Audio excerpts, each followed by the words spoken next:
రేపు నెలలో క్రిస్మస్ కాదు జరిగేది. ఇక్కడ క్రిస్మస్ కాదు, అక్కడ క్రిస్మస్ జరుగుతుంది. ప్రైజ్ దేవుడు మిమ్మల్ని బట్టి అక్కడ ఆనందిస్తాడు. మిమ్మల్ని బట్టి ఆయన అక్కడ గంతులు వేస్తాడు. నా బిడ్డ రెండోసారి పుట్టింది, నా కొరకు పుట్టింది అంటారు కదా. ఒక పిల్లడు పుడితే తండ్రి ఎంత సంతోషపడతాడు చెప్పాలి. పుడతాడు పుట్టరా? మీరు పుట్టినప్పుడు మీ ఇంట్లో ఎంత సంతోషం ఉంటుందంటే, అబ్బో నా కూతురు పుట్టింది, నా కొడుకు పుట్టాడు, నా వంశధారకుడు పుట్టాడు.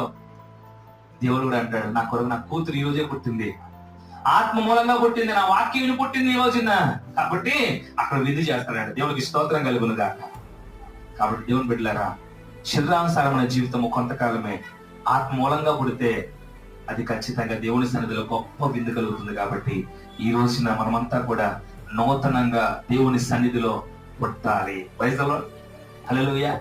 ఈ రోజు నుంచి దేవుని అడగండి, అయ్యా నూతనంగా పుట్టాలయ్యా, మేము కూడా నీ కొరకు పుట్టాలి ప్రభువా. ఇప్పటిదాకా మా అమ్మ నాన్న కోసం పుట్టాం, ఇక మీద ఎవరి కొరకు పుట్టాలి? ఆత్మాను